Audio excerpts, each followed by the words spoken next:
Aku tidak pernah menyangka sesuatu yang disebut bahagia bisa terasa begitu asing. Pagi itu, sinar matahari menembus tirai kamar, jatuh pada gaun putih yang tergantung di dekat jendela. Indah, tapi dingin. Setiap benang renda seperti tali yang menjerat perlahan, seolah siap menutup pintu kebebasanku. Aku menatap bayangan sendiri di kaca, tersenyum samar, tapi di baliknya, mataku tampak seperti langit tanpa cahaya.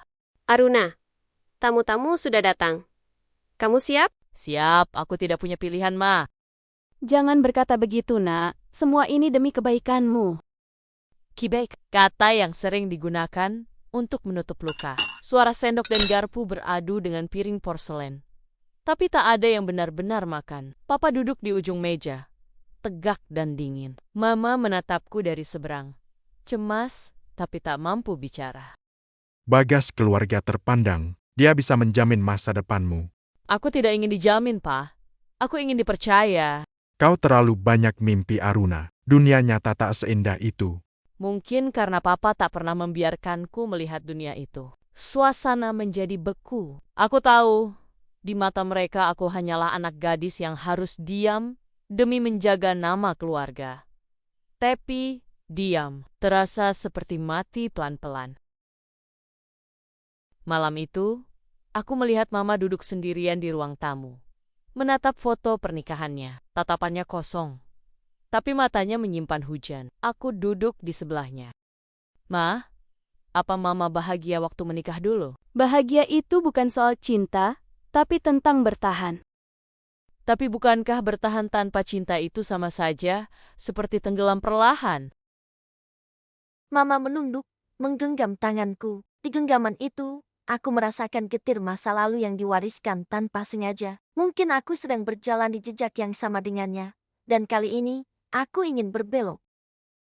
Hari itu, aku bertemu seseorang yang membuatku lupa bagaimana rasanya takut. Namanya Raffi, fotografer dengan mata yang hangat seperti pagi. Studio kecilnya dipenuhi cahaya, debu, dan tawa.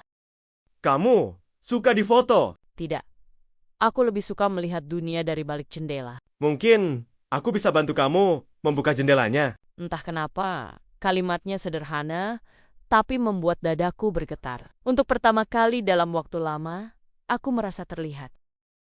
Beberapa hari kemudian aku datang lagi ke studionya. Raffi menunjukkan foto-foto yang ia ambil diam-diam waktu aku menatap jendela. Lihat, ini kamu. Lihat matamu.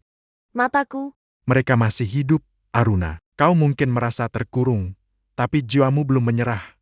Aku menatap foto itu lama. Aku melihat seorang perempuan yang ingin terbang, tapi sayapnya dilipat oleh ketakutan. Dan aku mulai bertanya pada diri sendiri, apakah mungkin cinta bisa menjadi bentuk keberanian?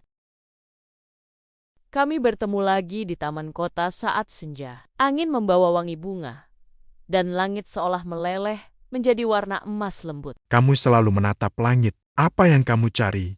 kebebasan, Kebebasan dari siapa? dari mereka, dari diriku sendiri. Mungkin kamu hanya butuh satu langkah kecil untuk memulainya. Satu langkah. Kedengarannya mudah, tapi beratnya seperti membawa seluruh masa lalu. Hari pertunanganku datang seperti badai yang tak bisa dihindari.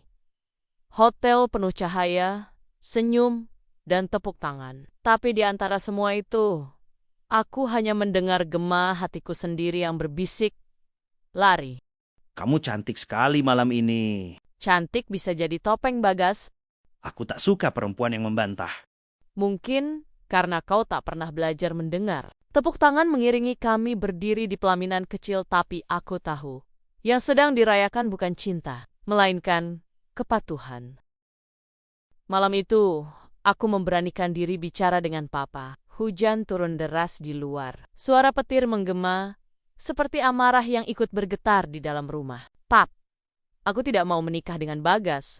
Jangan mempermalukan keluarga ini. Aku bukan harta yang bisa ditukar nama baik. Cukup. Kau tak tahu betapa kerasnya aku berjuang membesarkanmu. Tanganku gemetar, tapi sebelum aku sempat bicara lagi, pintu diketuk. Raffi berdiri di ambang, basah oleh hujan. Siapa kau?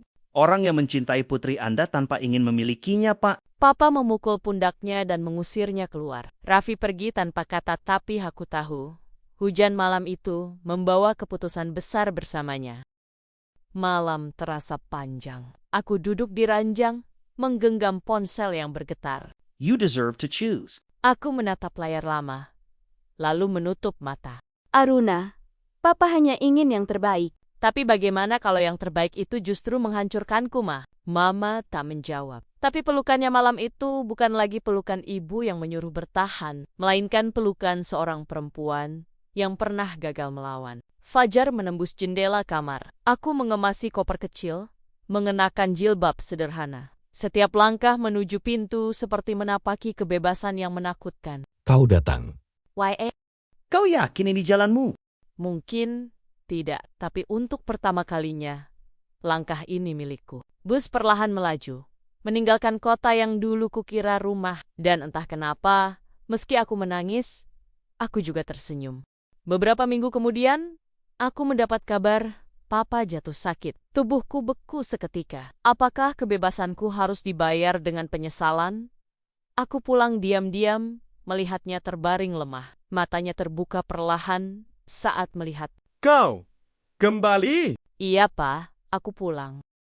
Aku hanya takut kehilanganmu seperti ibumu, kehilangan dirinya. Air mataku jatuh. Untuk pertama kali, Papa bicara bukan sebagai penguasa, tapi sebagai ayah yang takut. Dan di situ aku tahu, kadang yang terlihat keras hanyalah cara lain untuk mencintai dengan canggung.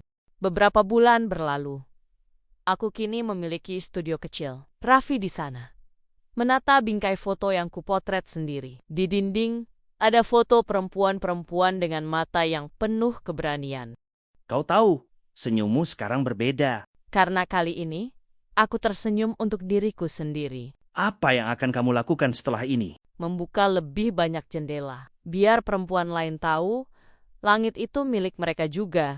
Aku menatap langit biru yang luas di luar jendela studionya. Langit yang dulu kupandang dengan rasa takut, kini terasa seperti panggilan untuk hidup sepenuhnya. Kita sering diajari untuk tunduk demi cinta, padahal cinta sejati tak pernah meminta kita memenjarakan diri. Aku bukan pahlawan, bukan pemberontak, aku hanya perempuan yang akhirnya berani membuka jendela dan menemukan bahwa kebebasan tidak pernah sejauh yang kukira. Langit di balik jendela itu akhirnya terbuka.